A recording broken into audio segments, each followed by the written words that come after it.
5वां अध्याय।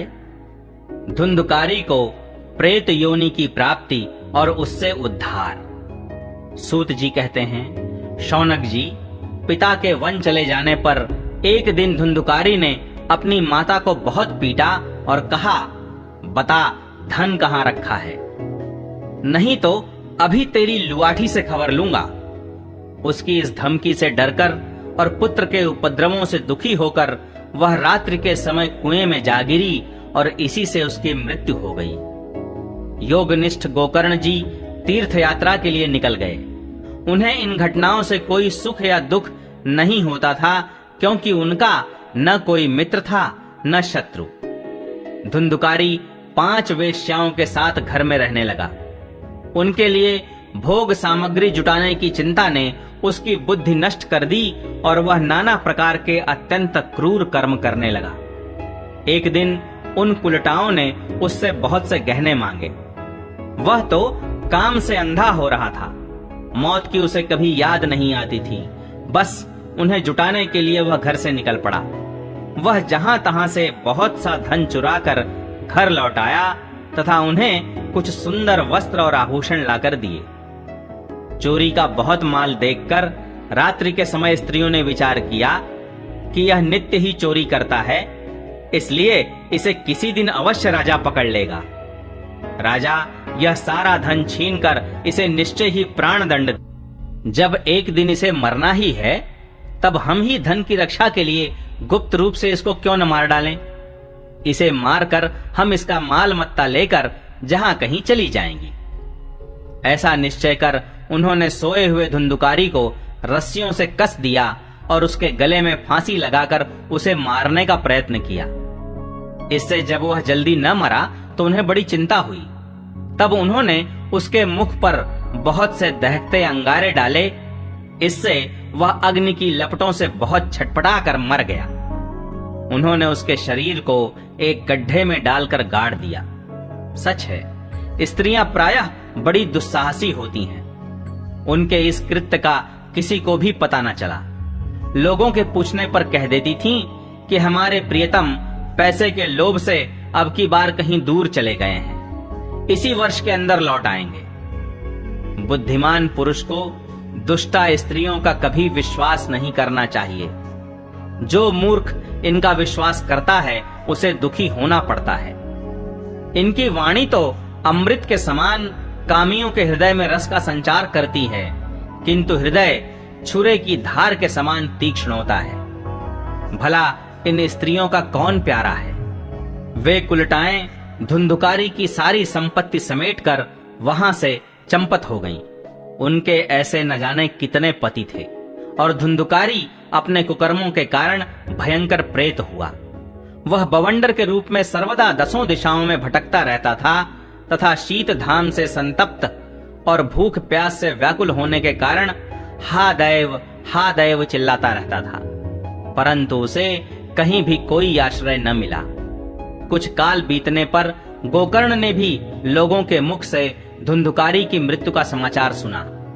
तब उसे अनाथ समझकर उन्होंने उसका गया जी में श्राद्ध किया और भी जहां जहां वे जाते थे उसका श्राद्ध अवश्य करते थे। इस प्रकार घूमते घूमते गोकर्ण जी अपने नगर में आए और रात्रि के समय दूसरों की दृष्टि से बचकर सीधे अपने घर के आंगन में सोने के लिए पहुंचे। वहां अपने भाई को सोया देख आधी रात के समय धुंधकारी ने अपना बड़ा विकट रूप दिखाया। वह कभी भेड़ा, कभी हाथी, कभी भैंसा, कभी इंद्र और कभी अग्नि का रूप धारण करता। अंत में वह मनुष्य के आकार में प्रकट हुआ। ये विपरीत अवस्थाएं देखकर गोकर्ण ने निश्चय किया कि यह कोई दुर्गति को प्राप्त हुआ जीव है। तब उन्होंने उससे धैर्य पूर्वक पूछा। गोकर्ण ने कहा, तू कौन है? रात्रि के समय ऐसे भयानक रूप क्यों दिखा रहा है? तेरी यह दशा कैसे हुई? हमें बता तो सही। तू प्रेत है, पिशाच है अथवा कोई राक्षस है? सूत जी कहते हैं, गोकर्ण के इस प्रकार पूछने पर वह बार बार जोर जोर से रोने लगा। उसमें बोलने की शक्ति नहीं थी, इसलिए उसने केवल संकेत मात्र किया। तब गोकर्ण ने अंजलि में जल लेकर उसे अभिमंत्रित करके उस पर छिड़का। इससे उसके पापों का कुछ शमन हुआ और वह इस प्रकार कहने लगा। प्रेत बोला, मैं तुम्हारा भाई हूं, मेरा नाम है धुंधुकारी। मैंने अपने ही दोष से अपना ब्राह्मणत्व नष्ट कर दिया। मेरे कुकर्मों की गिनती नहीं की जा सकती। मैं तो महान अज्ञान में चक्कर काट रहा था, इसी से मैंने लोगों की बड़ी हिंसा की। अंत में कुलटा स्त्रियों ने मुझे तड़पा तड़पा कर मार डाला। इसी से अब प्रेत योनि में पड़कर यह दुर्दशा भोग रहा हूं। अब दैववश कर्म फल का उदय होने से मैं केवल वायु भक्षण करके जी रहा हूं। भाई, तुम दया के समुद्र हो, अब किसी प्रकार जल्दी ही मुझे इस योनि से छुड़ाओ। गोकर्ण ने धुंधुकारी की सारी बातें सुनी और तब उससे बोले। गोकर्ण ने कहा, भाई, मुझे इस बात का बड़ा आश्चर्य है। मैंने तुम्हारे लिए विधि पूर्वक गया जी में पिंडदान किया, फिर भी तुम प्रेत योनि से मुक्त कैसे नहीं हुए? यदि गया श्राद्ध से भी तुम्हारी मुक्ति नहीं हुई, तब इसका और कोई उपाय ही नहीं है। अच्छा, तुम सब बात खोल कर कहो, मुझे अब क्या करना चाहिए? प्रेत ने कहा, मेरी मुक्ति सैकड़ों गया श्राद्ध करने से भी नहीं हो सकती। अब तो तुम इसका कोई और उपाय सोचो। प्रेत की यह बात सुनकर गोकर्ण को बड़ा आश्चर्य हुआ। वे कहने लगे, यदि सैकड़ों गया श्राद्धों से भी तुम्हारी मुक्ति नहीं हो सकती, तब तो तुम्हारी मुक्ति असंभव ही है। अच्छा, अभी तो तुम निर्भय होकर अपने स्थान पर रहो, मैं विचार करके तुम्हारी मुक्ति के लिए कोई दूसरा उपाय करूंगा। गोकर्ण की आज्ञा पाकर धुंधुकारी वहां से अपने स्थान पर चला आया। इधर गोकर्ण ने रात भर विचार किया, तब भी उन्हें कोई उपाय नहीं सूझा। प्रातः काल उनको आया देख लोग प्रेम से उनसे मिलने आए। तब गोकर्ण ने रात में जो कुछ जिस प्रकार हुआ था वह सब उन्हें सुना दिया। उनमें जो लोग विद्वान, योगनिष्ठ, ज्ञानी और वेदज्ञ थे, उन्होंने भी अनेकों शास्त्रों को उलट पलट कर देखा, तो भी उसकी मुक्ति का कोई उपाय न मिला। तब सबने यही निश्चय किया कि इस विषय में सूर्य नारायण जो आज्ञा करें वही करना चाहिए। अतः गोकर्ण ने अपने तपोबल से सूर्य की गति को रोक दिया। उन्होंने स्तुति की, भगवान, आप सारे संसार के साक्षी हैं, मैं आपको नमस्कार करता हूं। आप मुझे कृपा करके धुंधुकारी की मुक्ति का साधन बताइए।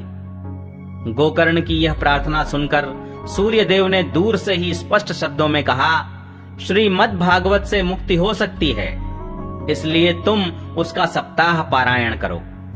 सूर्य का यह धर्ममय वचन वहां सभी ने सुना। तब सबने यही कहा कि प्रयत्न पूर्वक यही करो, है भी यह साधन बहुत सरल। अतः गोकर्ण जी भी तदनुसार निश्चय करके कथा सुनाने के लिए तैयार हो गए। देश और गांवों से अनेकों लोग कथा सुनने के लिए आए। बहुत से लंगड़े, लूले, अंधे, बूढ़े और मंद बुद्धि पुरुष भी अपने पापों की निवृत्ति के उद्देश्य से वहां आ पहुंचे। इस प्रकार वहां इतनी भीड़ हो गई कि उसे देखकर देवताओं को भी आश्चर्य होता था। जब गोकर्ण जी व्यास गद्दी पर बैठकर कथा कहने लगे, तब वह प्रेत भी वहां आ पहुंचा और इधर उधर बैठने के लिए स्थान ढूंढने लगा। इतने में ही उसकी दृष्टि एक सीधे रखे हुए 7 गांठ के बांस पर पड़ी। उसी के नीचे के छिद्र में घुसकर वह कथा सुनने के लिए बैठ गया। वायु रूप होने के कारण वह बाहर कहीं बैठ नहीं सकता था, इसलिए बांस में घुस गया। गोकर्ण जी ने एक वैष्णव ब्राह्मण को मुख्य श्रोता बनाया और प्रथम स्कंध से ही स्पष्ट स्वर में कथा सुनानी आरंभ कर दी। सायंकाल में जब कथा को विश्राम दिया गया, तब एक बड़ी विचित्र बात हुई। वहां सभासदों के देखते देखते उस बांस की एक गांठ तड़ तड़ शब्द करती हुई फट गई। इसी प्रकार दूसरे दिन सायंकाल में दूसरी गांठ फटी और तीसरे दिन उसी समय तीसरी। इस प्रकार 7 दिनों में 7 गांठों को फोड़कर धुंधुकारी 12 स्कंधों के सुनने से पवित्र होकर प्रेत योनि से मुक्त हो गया और दिव्य रूप धारण करके सबके सामने प्रकट हुआ। उसका मेघ के समान श्याम शरीर पीतांबर और तुलसी की मालाओं से सुशोभित था तथा सिर पर मनोहर मुकुट और कानों में कमनीय कुंडल झिलमिला रहे थे। उसने तुरंत अपने भाई गोकर्ण को प्रणाम करके कहा, भाई, तुमने कृपा करके मुझे प्रेत योनि की यातनाओं से मुक्त कर दिया। यह प्रेत पीड़ा का नाश करने वाली श्रीमद् भागवत की कथा धन्य है तथा श्री कृष्णचंद्र के धाम की प्राप्ति कराने वाला इसका सप्ताह पारायण भी धन्य है। जब सप्ताह श्रवण का योग लगता है तब सब पाप थर्रा उठते हैं कि अब यह भागवत की कथा जल्दी ही हमारा अंत कर देगी। जिस प्रकार आग गीली, सूखी, छोटी, बड़ी सब तरह की लकड़ियों को जला डालती है, उसी प्रकार यह सप्ताह श्रवण मन, वचन और कर्म द्वारा किए हुए नए, पुराने, छोटे, बड़े सभी प्रकार के पापों को भस्म कर देता है। विद्वानों ने देवताओं की सभा में कहा है कि जो लोग इस भारतवर्ष में श्रीमद् भागवत की कथा नहीं सुनते, उनका जन्म वृथा ही है। भला मोह पूर्वक लालन पालन करके यदि इस अनित्य शरीर को हृष्ट पुष्ट और बलवान भी बना लिया, तो भी श्रीमद् भागवत की कथा सुने बिना इससे क्या लाभ हुआ। अस्थियां ही इस शरीर के आधार स्तंभ हैं। नस नाड़ी रूप रस्सियों से यह बंधा हुआ है। ऊपर से इस पर मांस और रक्त थोप कर इसे चर्म से मढ़ दिया गया है। इसके प्रत्येक अंग में दुर्गंध आती है, क्योंकि है तो यह मल मूत्र का भांड ही। वृद्धावस्था और शोक के कारण यह परिणाम में दुखमय ही है। रोगों का तो घर ही ठहरा। यह निरंतर किसी न किसी कामना से पीड़ित रहता है, कभी इसकी तृप्ति नहीं होती। इसे धारण किए रहना भी एक भार ही है। इसके रोम रोम में दोष भरे हुए हैं और नष्ट होने में इसे एक क्षण भी नहीं लगता। अंत में यदि इसे गाड़ दिया जाता है तो इसके कीड़े बन जाते हैं।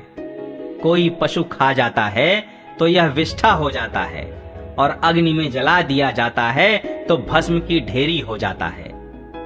ये तीन ही इसकी गतियां बताई गई हैं। ऐसे अस्थिर शरीर से मनुष्य अविनाशी फल देने वाला काम क्यों नहीं बना लेता।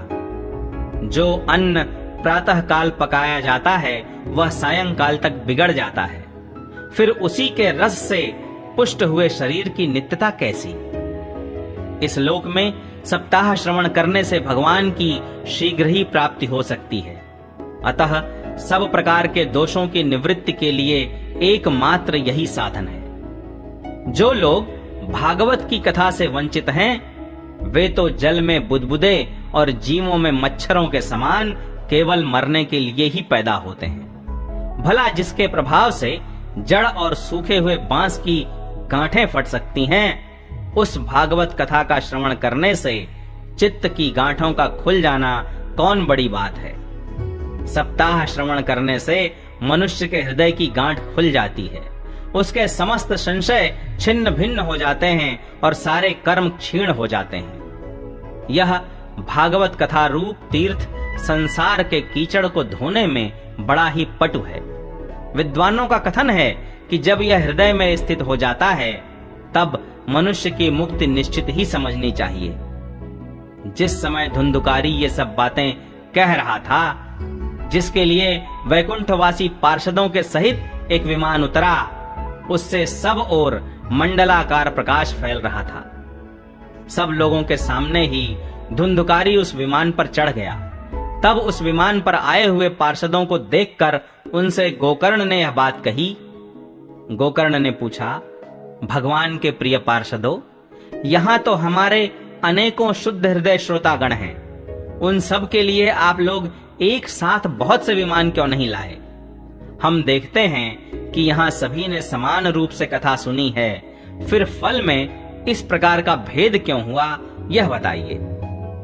भगवान के सेवकों ने कहा, हे मानद, इस फल भेद का कारण इनके श्रवण का भेद ही है। यह ठीक है कि श्रवण तो सबने समान रूप से ही किया है, किंतु इसके जैसा मनन नहीं किया। इसी से एक साथ भजन करने पर भी उसके फल में भेद रहा। इस प्रेत ने 7 दिनों तक निराहार रहकर श्रवण किया था तथा सुने हुए विषय का स्थिर चित्त से यह खूब मनन निधिध्यासन भी करता रहता था। जो ज्ञान दृढ़ नहीं होता वह व्यर्थ हो जाता है। इसी प्रकार ध्यान न देने से श्रवण का, संदेह से मंत्र का और चित्त के इधर उधर भटकते रहने से जप का भी कोई फल नहीं होता। वैष्णवहीन देश, अपात्र को कराया हुआ श्राद्ध का भोजन, अश्रोत्रिय को दिया हुआ दान एवं आचारहीन कुल, इन सब का नाश हो जाता है। गुरु वचनों में विश्वास, दीनता का भाव, मन के दोषों पर विजय और कथा में चित्त की एकाग्रता इत्यादि नियमों का यदि पालन किया जाए तो श्रवण का यथार्थ फल मिलता है। यदि ये श्रोता फिर से श्रीमद् भागवत की कथा सुने तो निश्चय ही सबको वैकुंठ की प्राप्ति होगी। और गोकर्ण जी, आपको तो भगवान स्वयं आकर गोलोक धाम में ले जाएंगे।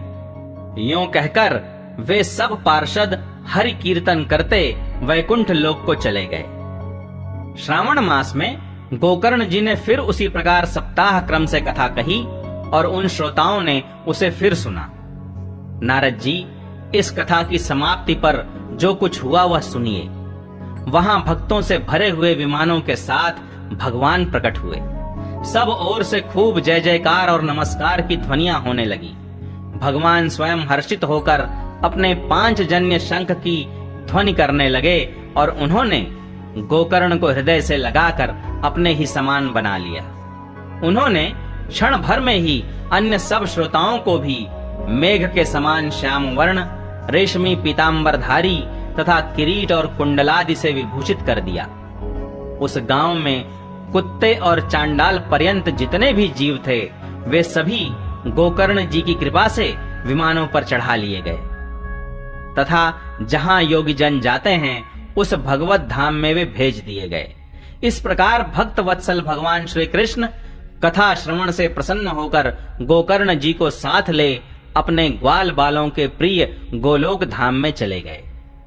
पूर्व काल में जैसे अयोध्यावासी भगवान श्री राम के साथ साकेत धाम सिधारे थे, उसी प्रकार भगवान श्री कृष्ण उन सब को योगी दुर्लभ गोलोक धाम को ले गए।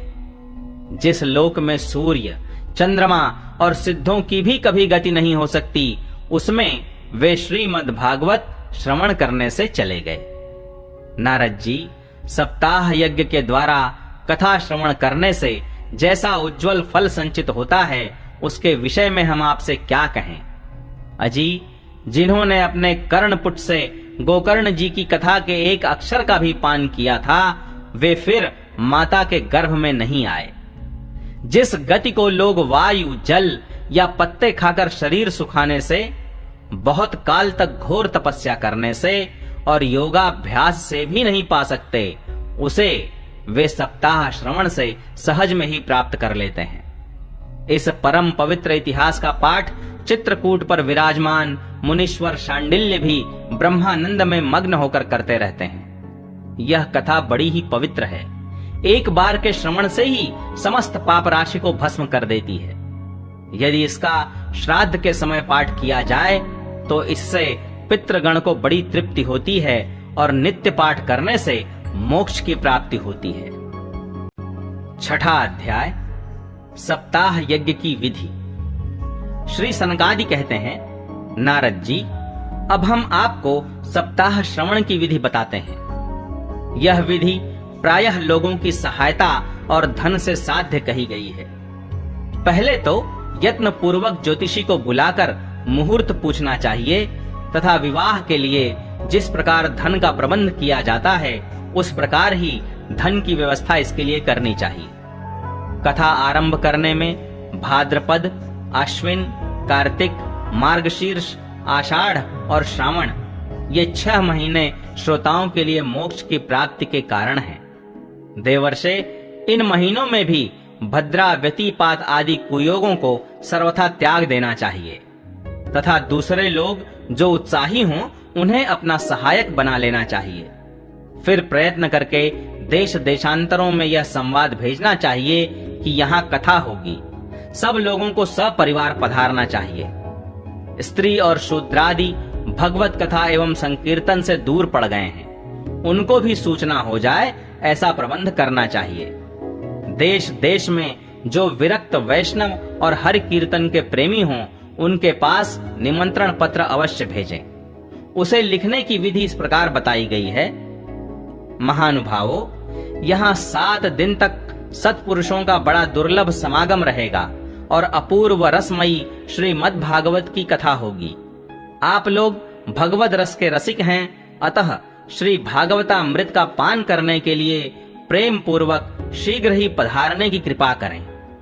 यदि आपको विशेष अवकाश न हो तो भी एक दिन के लिए तो अवश्य ही कृपा करनी चाहिए, क्योंकि यहाँ का तो एक क्षण भी अत्यंत दुर्लभ है। इस प्रकार विनय पूर्वक उन्हें निमंत्रित करें और जो लोग आएं उनके लिए यथोचित निवास स्थान का प्रबंध करें। कथा का श्रवण किसी तीर्थ में, वन में अथवा अपने घर पर भी अच्छा माना गया है। जहां लंबा चौड़ा मैदान हो वहीं कथा स्थल रखना चाहिए। भूमि का शोधन, मार्जन और लेपन करके रंग बिरंगी धातुओं से चौक पूरे, घर की सारी सामग्री उठाकर एक कोने में रख दे। 5 दिन पहले से ही यत्न पूर्वक बहुत से बिछाने के वस्त्र एकत्र कर ले तथा केले के खंभों से सुशोभित एक ऊंचा मंडप तैयार कराए। उसे सब ओर फल, पुष्प, पत्र और चंदोवे से अलंकृत करे तथा चारों ओर झंडियां लगाकर तरह तरह के सामानों से सजा दे। उस मंडप में कुछ ऊंचाई पर 7 विशाल लोकों की कल्पना करे और उनमें विरक्त ब्राह्मणों को बुला बुला कर बैठाए। आगे की ओर उनके लिए वहां यथोचित आसन तैयार रखे। इनके पीछे वक्ता के लिए भी एक दिव्य सिंहासन का प्रबंध करे। यदि वक्ता का मुख उत्तर की ओर रहे तो श्रोता पूर्वाभिमुख होकर बैठे, और यदि वक्ता पूर्वाभिमुख रहे तो श्रोता को उत्तर की ओर मुख करके बैठना चाहिए, अथवा वक्ता और श्रोता को पूर्व मुख होकर बैठना चाहिए। देश काल आदि को जानने वाले महानुभावों ने श्रोता के लिए ऐसा ही नियम बताया है। जो वेद शास्त्र की स्पष्ट व्याख्या करने में समर्थ हो, तरह तरह के दृष्टांत दे सकता हो तथा विवेकी और अत्यंत निष्प्रिय हो, ऐसे विरक्त और विष्णु भक्त ब्राह्मण को वक्ता बनाना चाहिए। श्रीमद् भागवत के प्रवचन में ऐसे लोगों को नियुक्त नहीं करना चाहिए जो पंडित होने पर भी अनेक धर्मों के चक्कर में पड़े हुए स्त्री लंपट एवं पाखंड के प्रचारक हों। वक्ता के पास ही उसकी सहायता के लिए एक वैसा ही विद्वान और स्थापित करना चाहिए। वह भी सब प्रकार के संशयों की निवृत्ति करने में समर्थ और लोगों को समझाने में कुशल हो। कथा प्रारंभ के दिन से एक दिन पूर्व व्रत ग्रहण करने के लिए वक्ता को क्षौर करा लेना चाहिए तथा अरुणोदय के समय शौच से निवृत्त होकर अच्छी तरह स्नान करे और संध्यादि अपने नित्य कर्मों को संक्षेप से समाप्त करके कथा के विघ्नों की निवृत्ति के लिए गणेश जी का पूजन करे। तदनंतर पितृगण का तर्पण कर पूर्व पापों की शुद्धि के लिए प्रायश्चित्त करे और एक मंडल बनाकर उसमें श्री हरि को स्थापित करे। फिर भगवान श्री कृष्ण को लक्ष्य करके मंत्रोच्चारण पूर्वक क्रमशः षोडशोपचार विधि से पूजन करे और उसके पश्चात प्रदक्षिणा तथा नमस्कार आदि कर इस प्रकार स्तुति करे। करुणा निधान, मैं संसार सागर में डूबा हुआ और बड़ा दीन हूँ। कर्मों के मोह रूपी ग्राह ने मुझे पकड़ रखा है। आप इस संसार सागर से मेरा उद्धार कीजिए। इसके पश्चात धूप, दीप आदि सामग्रियों से श्रीमद् भागवत की भी बड़े उत्साह और प्रीति पूर्वक विधि विधान से पूजा करे। फिर पुस्तक के आगे नारियल रखकर नमस्कार करे और प्रसन्न चित्त से इस प्रकार स्तुति करे। श्रीमद् भागवत के रूप में आप साक्षात श्री कृष्ण चंद्र ही विराजमान हैं। नाथ, मैंने भवसागर से छुटकारा पाने के लिए आपकी शरण ली है। मेरा यह मनोरथ आप बिना किसी विघ्न बाधा के सांगोपांग पूरा करें। केशव, मैं आपका दास हूँ। इस प्रकार दीन वचन कहकर फिर वक्ता का पूजन करे, उसे सुंदर वस्त्राभूषणों से विभूषित करे और फिर पूजा के पश्चात उसकी इस प्रकार स्तुति करे। शुक स्वरूप भगवन, आप समझाने की कला में कुशल और सब शास्त्रों में पारंगत हैं। कृपया इस कथा को प्रकाशित करके मेरा अज्ञान दूर करें। फिर अपने कल्याण के लिए प्रसन्नता पूर्वक उसके सामने नियम ग्रहण करे और 7 दिनों तक यथाशक्ति उसका पालन करे। कथा में विघ्न न हो इसके लिए 5 ब्राह्मणों को और वर्ण करे। वे 12 मंत्र द्वारा भगवान के नामों का जप करें। फिर ब्राह्मण अन्य विष्णु भक्त एवं कीर्तन करने वालों को नमस्कार करके उनकी पूजा करे और उनकी आज्ञा पाकर स्वयं भी आसन पर बैठ जाए। जो पुरुष लोक, संपत्ति, धन, घर और पुत्रादि की चिंता छोड़कर शुद्ध चित्त से केवल कथा में ही ध्यान रखता है, उसे इसके श्रवण का उत्तम फल मिलता है। बुद्धिमान वक्ता को चाहिए कि सूर्योदय से कथा आरंभ करके 3:30 पहर तक मध्यम स्वर से अच्छी तरह कथा बांचे। दोपहर के समय 2 घड़ी तक कथा बंद रखे। उस समय कथा के प्रसंग के अनुसार वैष्णवों को भगवान के गुणों का कीर्तन करना चाहिए। व्यर्थ बातें नहीं करनी चाहिए। कथा के समय मल मूत्र के वेग को काबू में रखने के लिए अल्पाहार सुखकारी होता है। इसलिए श्रोता केवल एक ही समय हविष्यान्न भोजन करे। यदि शक्ति हो तो 7 दिन निराहार रहकर कथा सुने अथवा केवल घी या दूध पीकर सुख पूर्वक श्रवण करे, अथवा फलाहार या एक समय ही भोजन करे।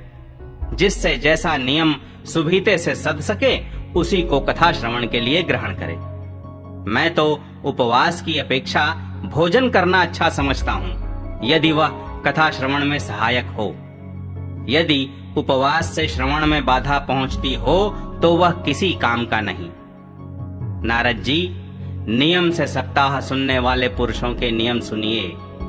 विष्णु भक्त की दीक्षा से रहित पुरुष कथा श्रवण का अधिकारी नहीं है। जो पुरुष नियम से कथा सुने उसे ब्रह्मचर्य से रहना, भूमि पर सोना और नित्य प्रति कथा समाप्त होने पर पत्तल में भोजन करना चाहिए। दाल, मधु, तेल, गरिष्ठ अन्न, भाव दूषित पदार्थ और बासी अन्न, इनका उसे सर्वदा ही त्याग करना चाहिए। काम, क्रोध, मद, मान, मत्सर, लोभ, दंभ, मोह और द्वेष को तो अपने पास भी नहीं फटकने देना चाहिए। वह वेद, वैष्णव, ब्राह्मण, गुरु, गोसेवक तथा स्त्री, राजा और महापुरुषों की निंदा से भी बचे। नियम से कथा सुनने वाले पुरुष को रजस्वला स्त्री, अंत्यज, म्लेच्छ, पतित, गायत्रीहीन द्विज, ब्राह्मणों से द्वेष करने वाले तथा वेद को न मानने वाले पुरुषों से बात नहीं करनी चाहिए। सर्वदा सत्य, शौच, दया, मौन, सरलता, विनय और उदारता का बर्ताव करना चाहिए। धनहीन, क्षय रोगी, किसी अन्य रोग से पीड़ित, भाग्यहीन, पापी, पुत्रहीन और मुमुक्षु भी यह कथा श्रवण करे। जिस स्त्री का रजोदर्शन रुक गया हो, जिसके एक ही संतान होकर रह गई हो, जो बांझ हो, जिसकी संतान होकर मर जाती हो अथवा जिसका गर्भ गिर जाता हो, वह यत्न पूर्वक इस कथा को सुने। ये सब यदि विधिवत कथा सुने तो इन्हें अक्षय फल की प्राप्ति हो सकती है। यह अत्युत्तम दिव्य तथा करोड़ों यज्ञों का फल देने वाली है। इस प्रकार इस व्रत की विधियों का पालन करके फिर उद्यापन करें। जिन्हें इसके विशेष फल की इच्छा हो वे जन्माष्टमी व्रत के समान ही इस कथा व्रत का उद्यापन करें। किंतु जो भगवान के अकिंचन भक्त हैं, उनके लिए उद्यापन का कोई आग्रह नहीं है। वे श्रवण से ही पवित्र हैं, क्योंकि वे तो निष्काम भगवत भक्त हैं। इस प्रकार जब सप्ताह यज्ञ समाप्त हो जाए तब श्रोताओं को अत्यंत भक्ति पूर्वक पुस्तक और वक्ता की पूजा करनी चाहिए। फिर वक्ता श्रोताओं को प्रसाद, तुलसी और प्रसादी मालाएं दे तथा सब लोग मृदंग और झांझ की मनोहर ध्वनि से सुंदर कीर्तन करें। जय जयकार, नमस्कार और शंख ध्वनि का घोष कराए तथा ब्राह्मण और याचकों को धन और अन्न दे। श्रोता विरक्त हो तो कर्म की शांति के लिए दूसरे दिन गीता पाठ करे। गृहस्थ हो तो हवन करे। उस हवन में दशम स्कंद का एक एक श्लोक पढ़कर विधि पूर्वक खीर, मधु, घृत, तिल और अन्नादि सामग्रियों से आहुति दे अथवा एकाग्र चित्त से गायत्री मंत्र द्वारा हवन करे, क्योंकि तत्वतः यह महापुराण गायत्री स्वरूप ही है।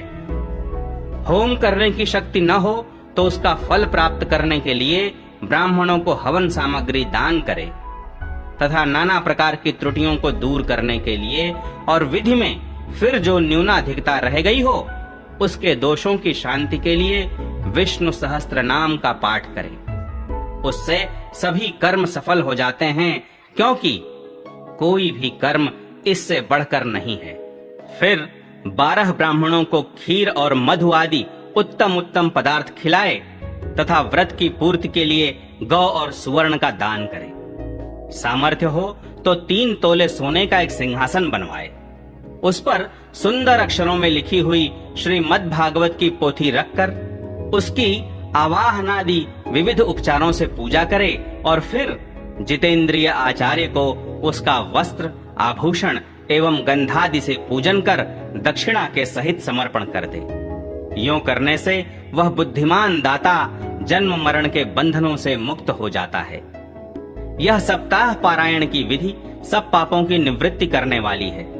इसका इस प्रकार ठीक ठीक पालन करने से यह मंगलमय भागवत पुराण अभीष्ट फल प्रदान करता है तथा अर्थ, धर्म, काम और मोक्ष चारों की प्राप्ति का साधन हो जाता है, इसमें संदेह नहीं।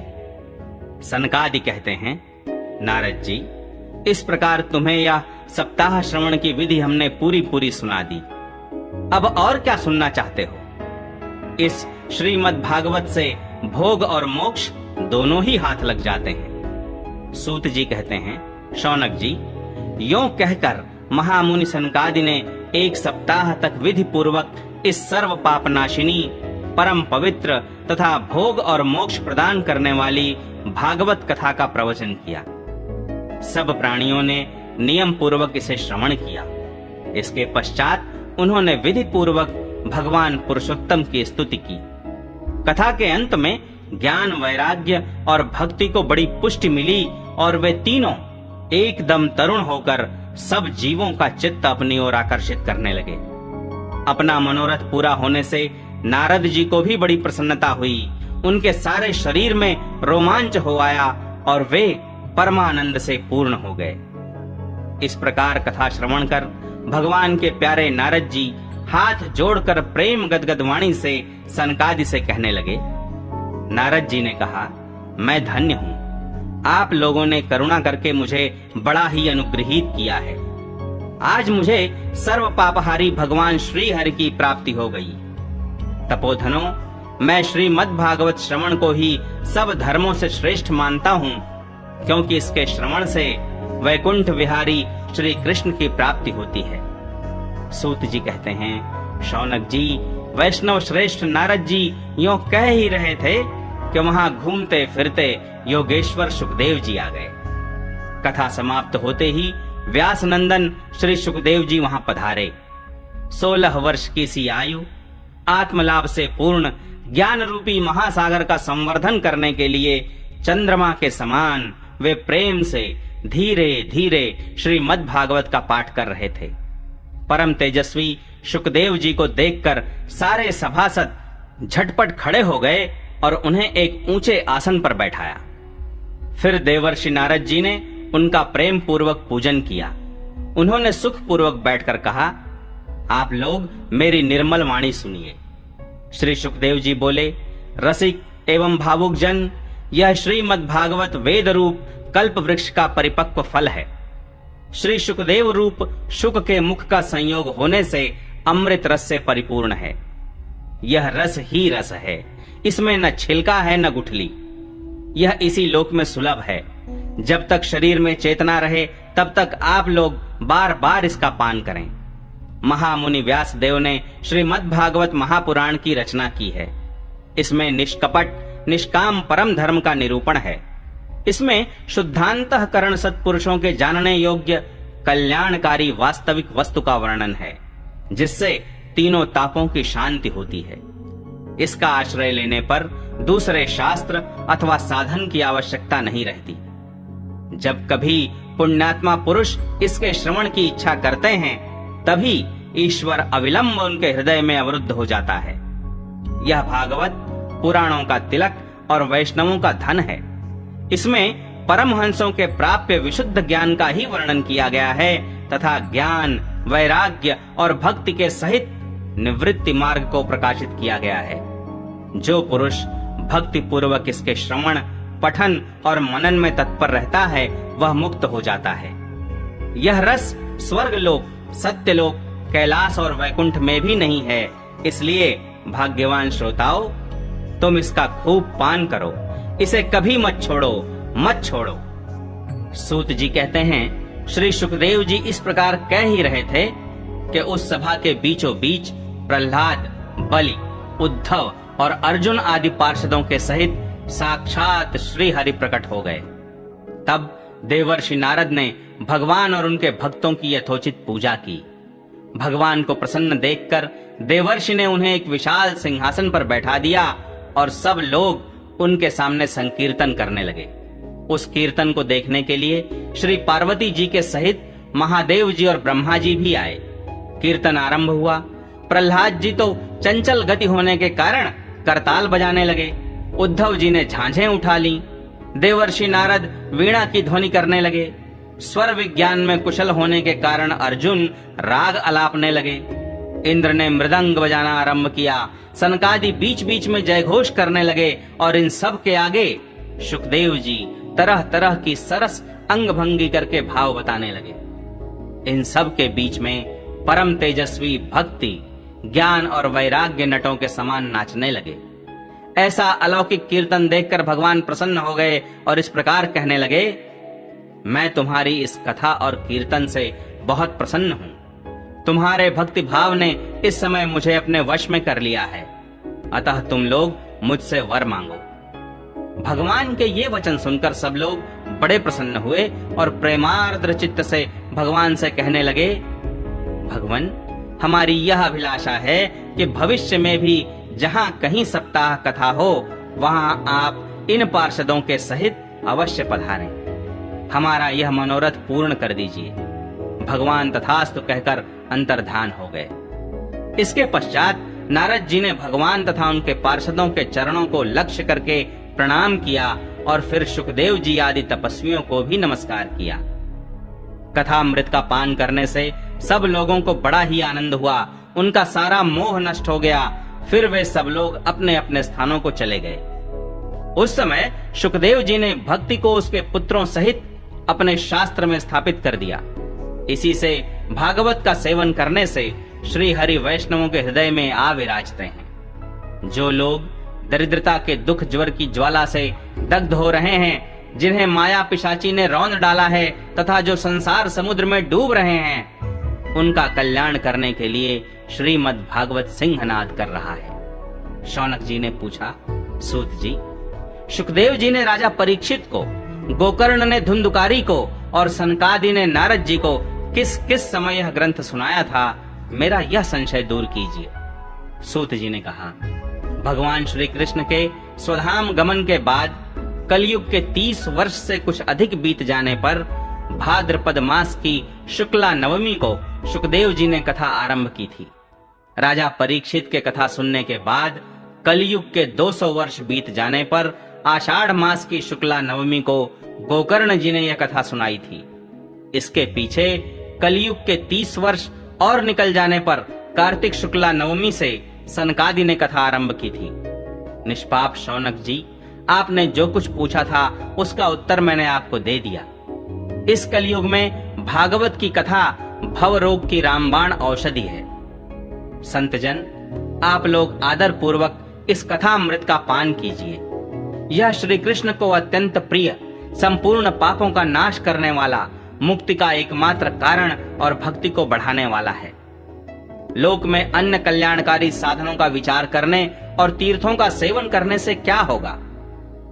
अपने दूध को हाथ में पाश लिए देखकर यमराज उसके कान में कहते हैं, देखो, जो भगवान की कथा वार्ता में मत्त हो रहे हों, उनसे दूर रहना।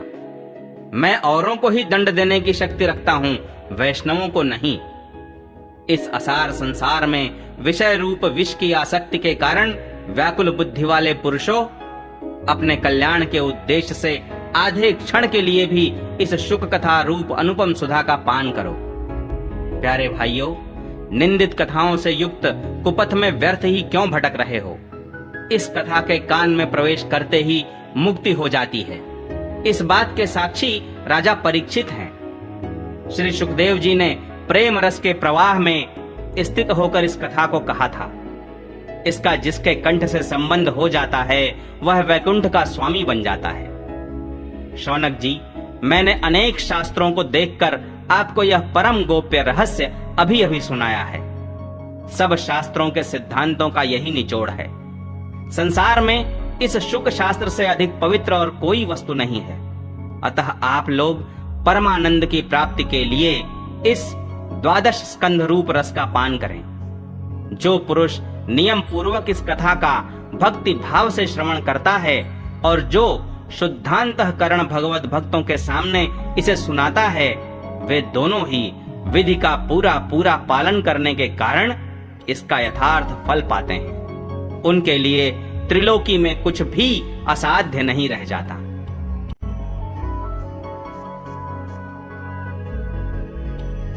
श्री राधा कृष्णाभ्याम नमः। श्रीमद् भागवत महापुराण प्रथम स्कंध।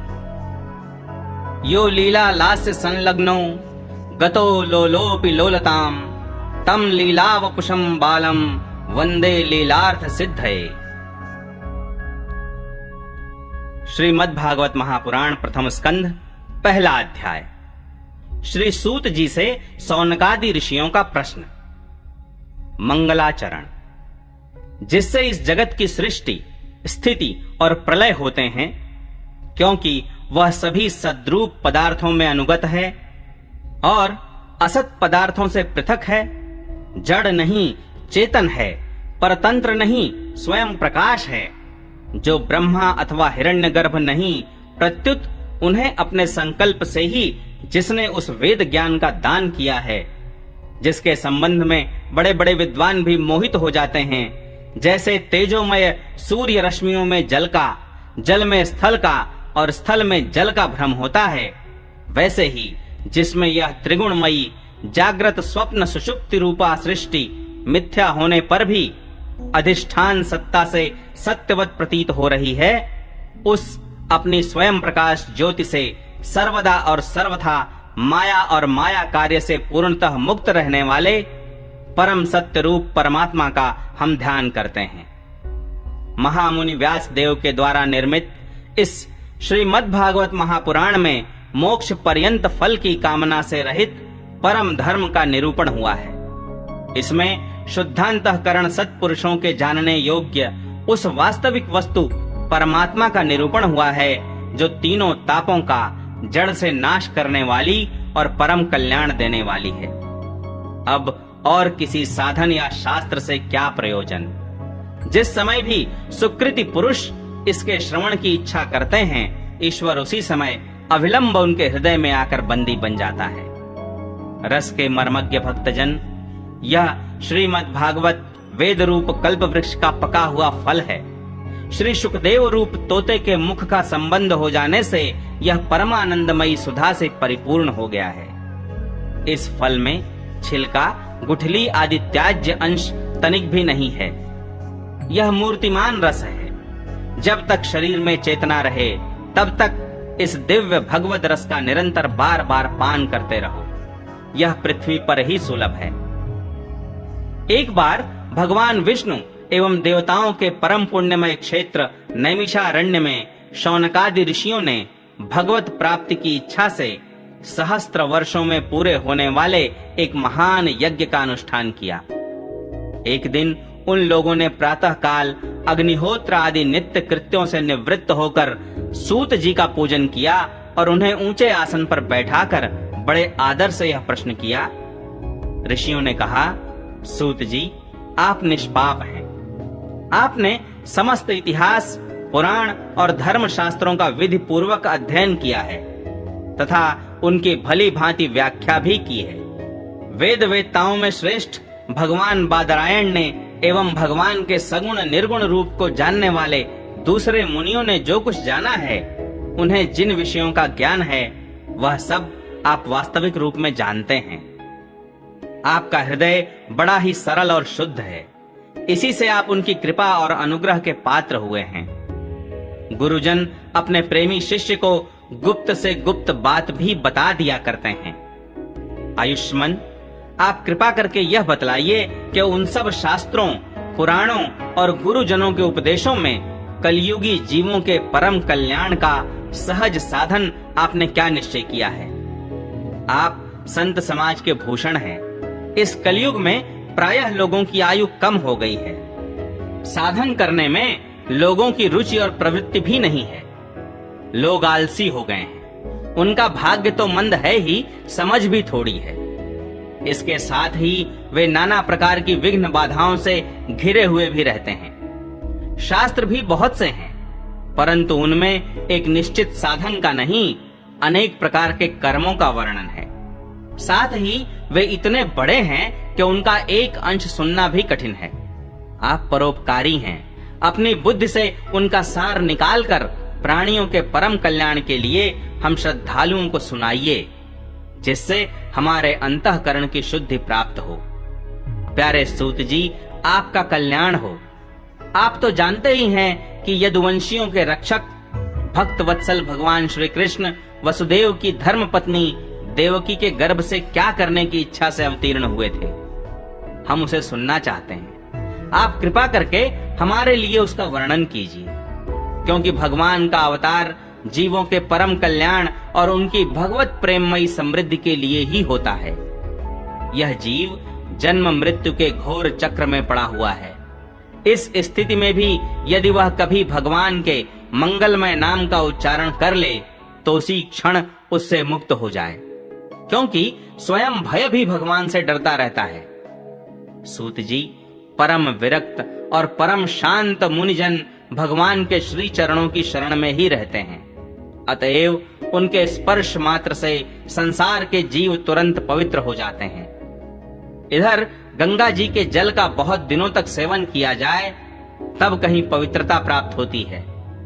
ऐसे पुण्यात्मा भक्त जिनकी लीलाओं का गान करते रहते हैं, उन भगवान का कलिमलहारी पवित्र यश भला आत्मशुद्धि की इच्छा वाला ऐसा कौन मनुष्य होगा जो श्रवण न करे। वे लीला से ही अवतार धारण करते हैं। नारदादि महात्माओं ने उनके उदार कर्मों का गान किया है। हम श्रद्धालुओं के प्रति आप उनका वर्णन कीजिए। बुद्धिमान सूत जी, सर्वसमर्थ प्रभु अपनी योग माया से स्वच्छंद लीला करते हैं। आप उन श्री हरि की मंगलमयी अवतार कथाओं का वर्णन कीजिए। पुण्य कीर्ति भगवान की लीला सुनने से हमें कभी भी तृप्ति नहीं हो सकती, क्योंकि रसज्ञ श्रोताओं को पद पद पर भगवान की लीलाओं में नए नए रस का अनुभव होता है। भगवान श्री कृष्ण अपने को छिपाए हुए थे। लोगों के सामने ऐसी चेष्टा करते थे मानो कोई मनुष्य हो, परंतु उन्होंने बलराम जी के साथ ऐसी लीलाएं भी की हैं, ऐसा पराक्रम भी प्रकट किया है जो मनुष्य नहीं कर सकते। कलयुग को आया जानकर इस वैष्णव क्षेत्र में हम दीर्घकालीन सत्र का संकल्प करके बैठे हैं। श्री हरि की कथा सुनने के लिए हमें अवकाश प्राप्त है। यह कलयुग अंतःकरण की पवित्रता और शक्ति का नाश करने वाला है। इससे पार पाना कठिन है।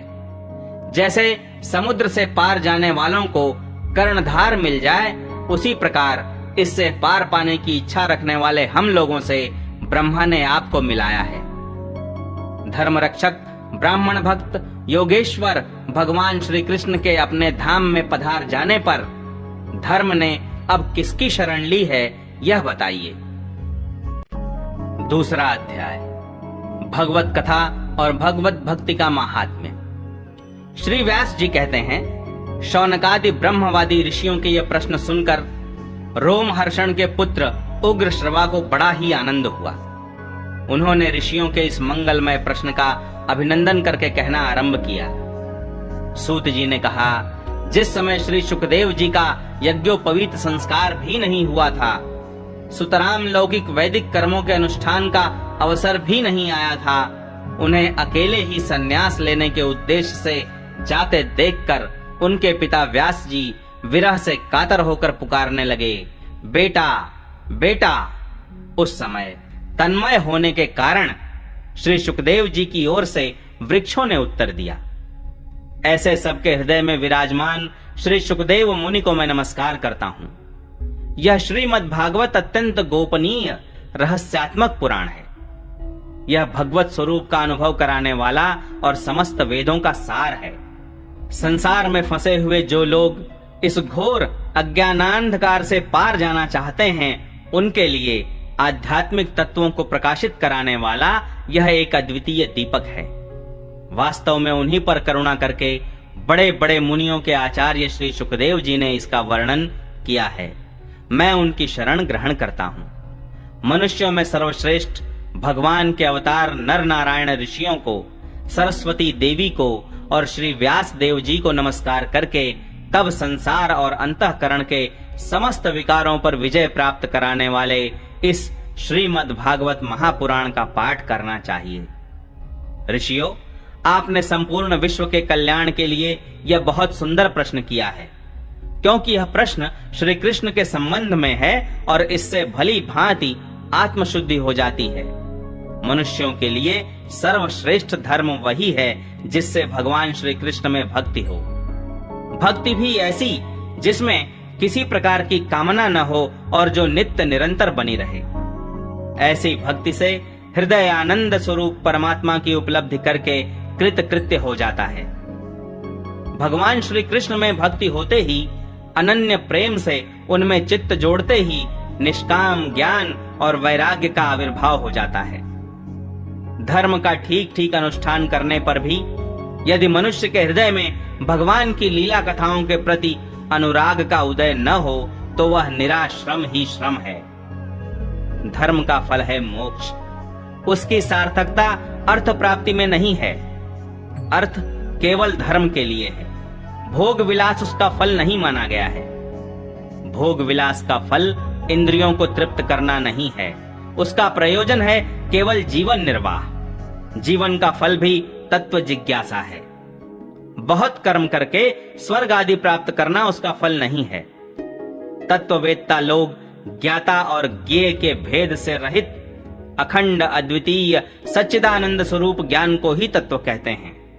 उसी को कोई ब्रह्म, कोई परमात्मा और कोई भगवान के नाम से पुकारते हैं। श्रद्धालु मुनिजन भागवत श्रवण से प्राप्त ज्ञान वैराग्य युक्त भक्ति से अपने हृदय में उस परम तत्व रूप परमात्मा का अनुभव करते हैं। शौनकादि ऋषियों, यही कारण है कि अपने अपने वर्ण तथा आश्रम के अनुसार मनुष्य जो धर्म का अनुष्ठान करते हैं उसकी पूर्ण सिद्धि इसी में है कि भगवान प्रसन्न हों। इसलिए एकाग्र मन से भक्तवत्सल भगवान का ही नित्य निरंतर श्रवण, कीर्तन, ध्यान और आराधन करना चाहिए। कर्मों की गांठ बड़ी कड़ी है। विचारवान पुरुष भगवान के चिंतन की तलवार से उस गांठ को काट डालते हैं। तब भला ऐसा कौन मनुष्य होगा जो भगवान की लीला कथा में प्रेम न करे। शौनकादि ऋषियों, पवित्र तीर्थों का सेवन करने से महत् सेवा, तदनंतर श्रवण की इच्छा, फिर श्रद्धा, तत्पश्चात भगवत कथा में रुचि होती है। भगवान श्री कृष्ण के यश का श्रवण और कीर्तन दोनों पवित्र करने वाले हैं।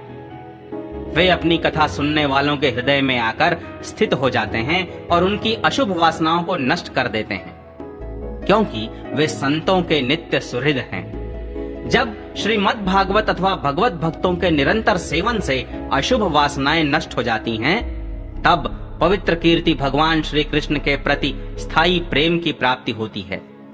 तब रजोगुण और तमोगुण के भाव, काम और लोभ आदि शांत हो जाते हैं और चित्त इनसे रहित होकर सत्व गुण में स्थित एवं निर्मल हो जाता है। इस प्रकार भगवान की प्रेममयी भक्ति से जब संसार की समस्त आसक्तियां मिट जाती हैं, हृदय आनंद से भर जाता है, तब भगवान के तत्व का अनुभव अपने आप हो जाता है। हृदय में आत्म स्वरूप भगवान का साक्षात्कार होते ही हृदय की ग्रंथि टूट जाती है। सारे संदेह मिट जाते हैं और कर्म बंधन क्षीण हो जाता है।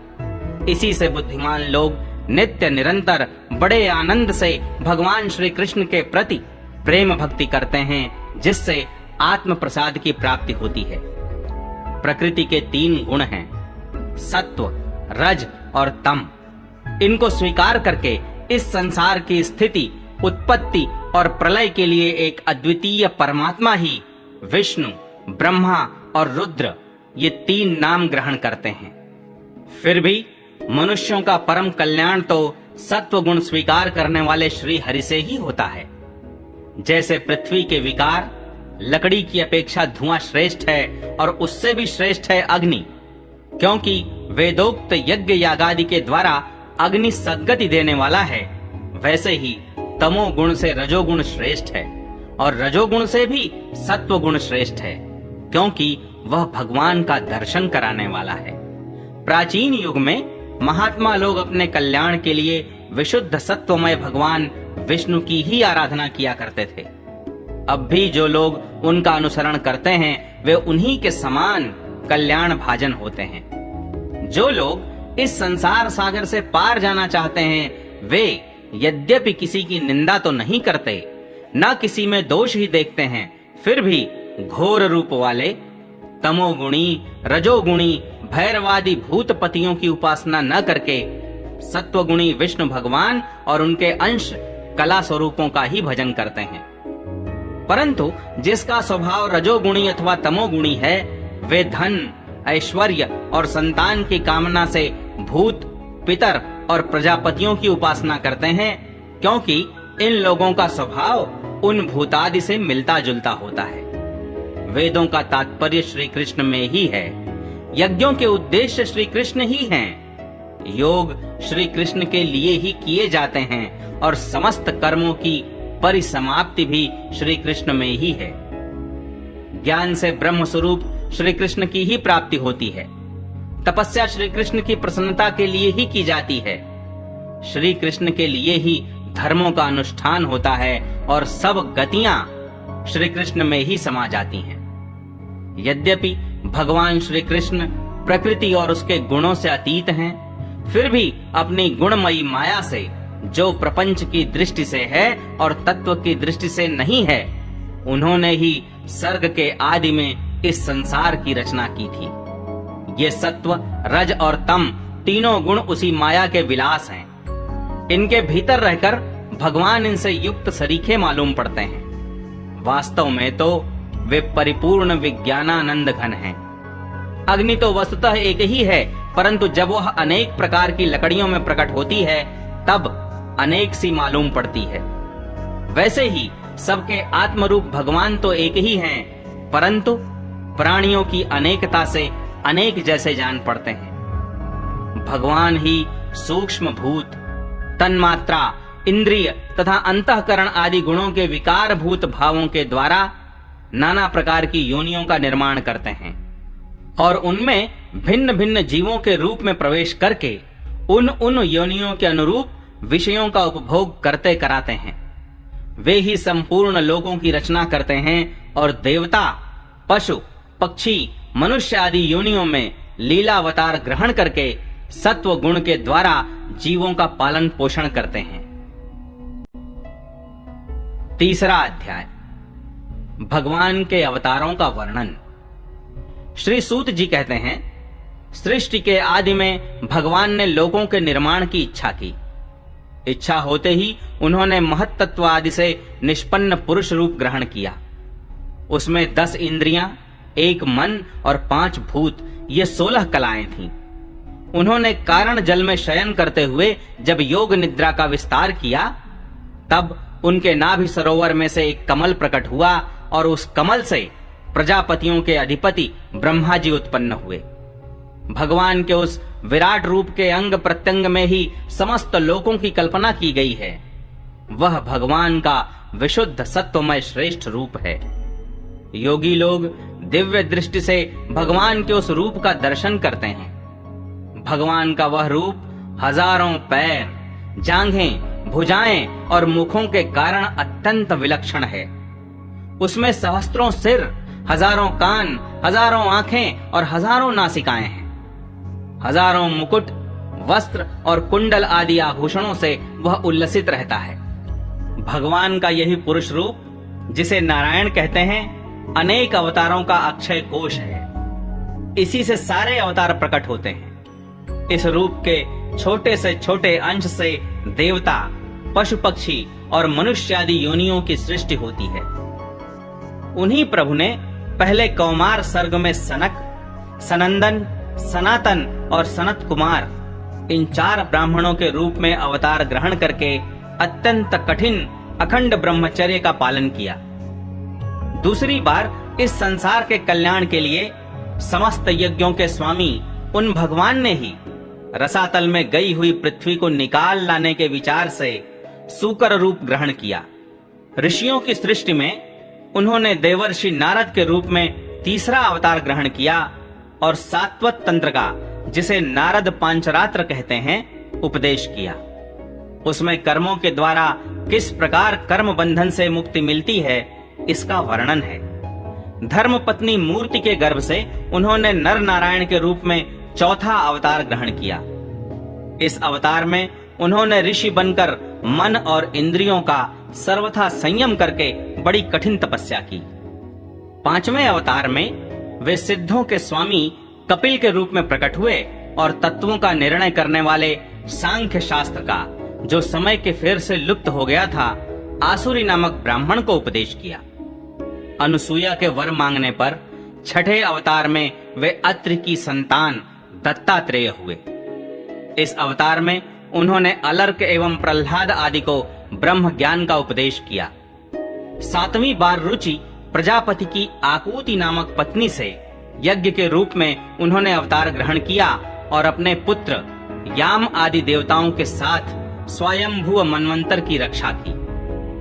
राजा नाभ की पत्नी मेरु देवी के गर्भ से ऋषभ देव के रूप में भगवान ने 8वां अवतार ग्रहण किया। इस रूप में उन्होंने परमहंसों का वह मार्ग, जो सभी आश्रमियों के लिए वंदनीय है, दिखाया। ऋषियों की प्रार्थना से 9वीं बार वे राजा पृथु के रूप में अवतीर्ण हुए। शौनक आदि ऋषियों, इस अवतार में उन्होंने पृथ्वी से समस्त औषधियों का दोहन किया था। इससे यह अवतार सबके लिए बड़ा ही कल्याणकारी हुआ। चाक्षुष मनवंतर के अंत में जब सारी त्रिलोकी समुद्र में डूब रही थी, तब उन्होंने मत्स्य के रूप में 10वां अवतार ग्रहण किया और पृथ्वी रूपी नौका पर बैठाकर अगले मनवंतर के अधिपति वैवस्वत मनु की रक्षा की। जिस समय देवता और दैत्य समुद्र मंथन कर रहे थे, उस समय 11वां अवतार धारण करके कच्छप रूप से भगवान ने मंदराचल को अपनी पीठ पर धारण किया।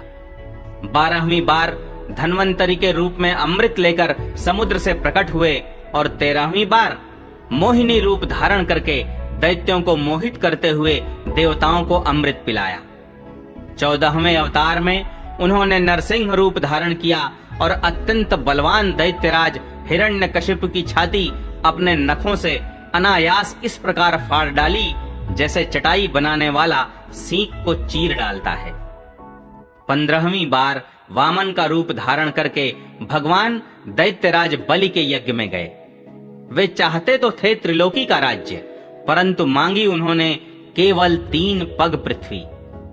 16वें परशुराम अवतार में जब उन्होंने देखा कि राजा लोग ब्राह्मणों के द्रोही हो गए हैं, तब क्रोधित होकर उन्होंने पृथ्वी को 21 बार क्षत्रियों से शून्य कर दिया।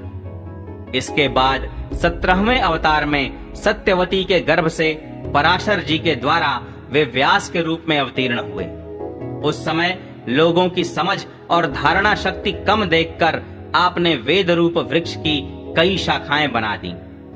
18वीं बार देवताओं का कार्य संपन्न करने की इच्छा से उन्होंने राजा के रूप में रामावतार ग्रहण किया और सेतु बंधन, रावण वध आदि वीरता पूर्ण बहुत सी लीलाएं की।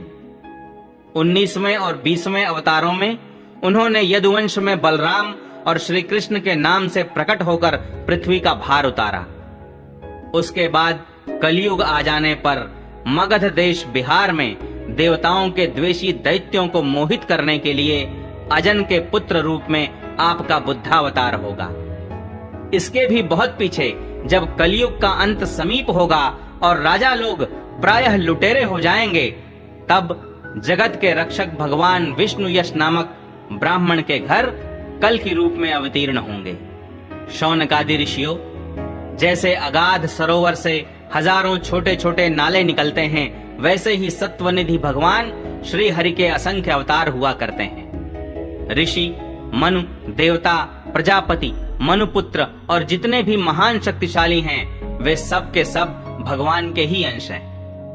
ये सब अवतार तो भगवान के अंशावतार अथवा कलावतार हैं, परंतु भगवान श्री कृष्ण तो स्वयं भगवान ही हैं। जब लोग दैत्यों के अत्याचार से व्याकुल हो उठते हैं, तब युग युग में अनेक रूप धारण करके भगवान उनकी रक्षा करते हैं। भगवान के दिव्य जन्मों की यह कथा अत्यंत गोपनीय, रहस्यमयी है। जो मनुष्य एकाग्र चित्त से नियम पूर्वक सायंकाल और प्रातः काल प्रेम से इसका पाठ करता है, वह सब दुखों से छूट जाता है।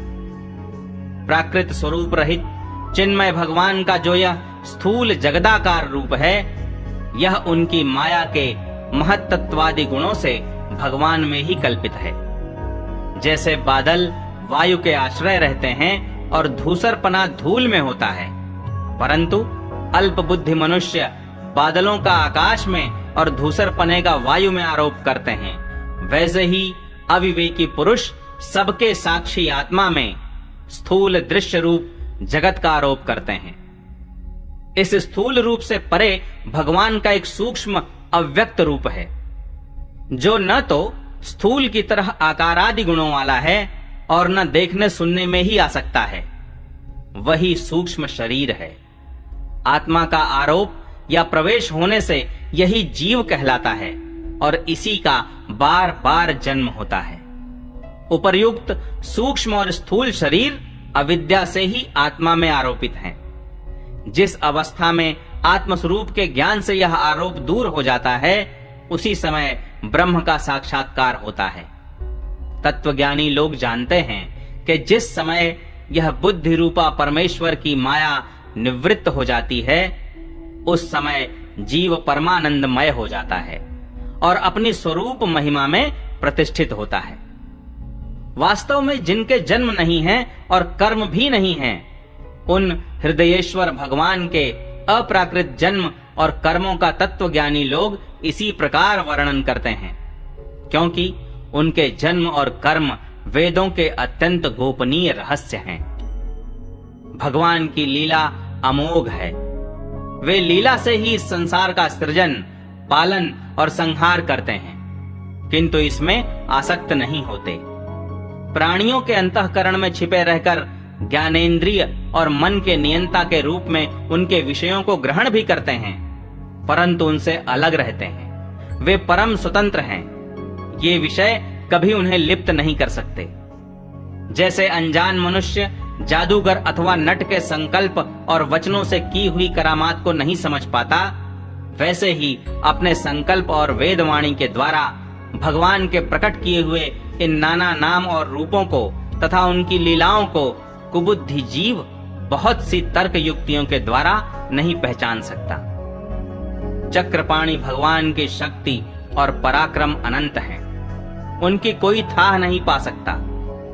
वे सारे जगत के निर्माता होने पर भी उससे सर्वथा परे हैं। उनके स्वरूप को अथवा उनकी लीला के रहस्य को वही जान सकता है जो नित्य निरंतर निष्कपट भाव से उनके चरण कमलों की दिव्य गंध का सेवन करता है, सेवा भाव से उनके चरणों का चिंतन करता रहता है। शौनकादि ऋषियों, आप लोग बड़े ही सौभाग्यशाली तथा धन्य हैं, जो इस जीवन में और विघ्न बाधाओं से भरे इस संसार में समस्त लोकों के स्वामी भगवान श्री कृष्ण से वह सर्वात्मक आत्मभाव, वह अनिर्वचनीय अनन्य प्रेम करते हैं, जिससे फिर इस जन्म मरण रूप संसार के भयंकर चक्र में नहीं पड़ना होता। भगवान वेदव्यास ने यह वेदों के समान भगवत चरित्र से परिपूर्ण भागवत नाम का पुराण बनाया है। उन्होंने इस श्लाघनीय, कल्याणकारी और महान पुराण को लोगों के परम कल्याण के लिए अपने आत्मज्ञानी शिरोमणि पुत्र को ग्रहण कराया। इसमें सारे वेद और इतिहासों का सार संग्रह किया गया है। शुकदेव जी ने राजा परीक्षित को यह सुनाया। उस समय वे परमर्षियों से घिरे हुए आमरण अनशन का व्रत लेकर गंगा तट पर बैठे हुए थे। भगवान श्री कृष्ण जब धर्म, ज्ञान आदि के साथ अपने परम धाम को पधार गए, तब इस कलयुग में जो लोग अज्ञान रूपी अंधकार से अंधे हो रहे हैं, उनके लिए यह पुराण रूपी सूर्य इस समय प्रकट हुआ है। शौनकादि ऋषियों, जब महातेजस्वी श्री सुखदेव जी महाराज वहां इस पुराण की कथा कह रहे थे, तब मैं भी वहां बैठा था।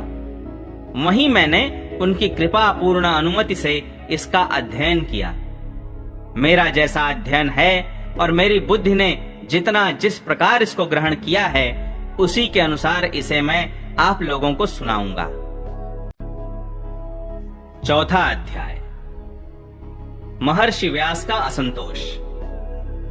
व्यास जी कहते हैं, उस दीर्घकालीन सत्र में सम्मिलित हुए मुनियों में विद्या वयोवृद्ध कुलपति ऋग्वेदी शौनक जी ने सूत जी की पूर्वोक्त बात सुनकर उनकी प्रशंसा की और कहा।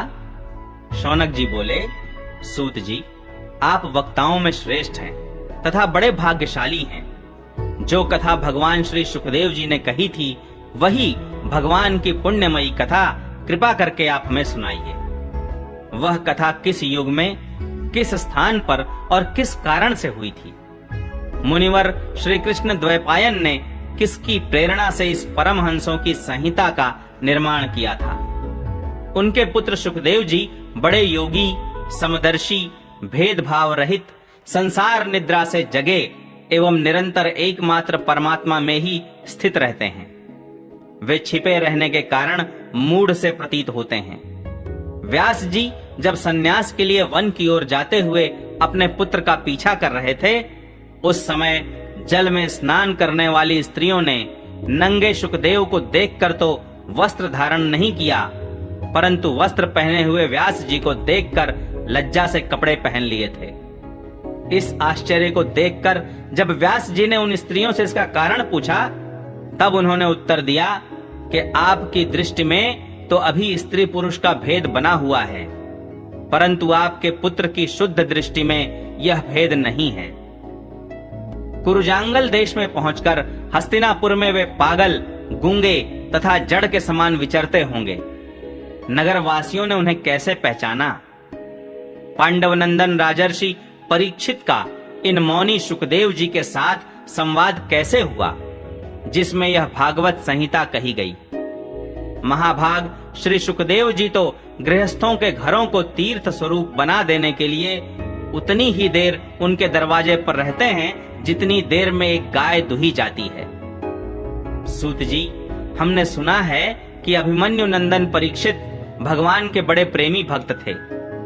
उनके अत्यंत आश्चर्यमय जन्म और कर्मों का भी वर्णन कीजिए।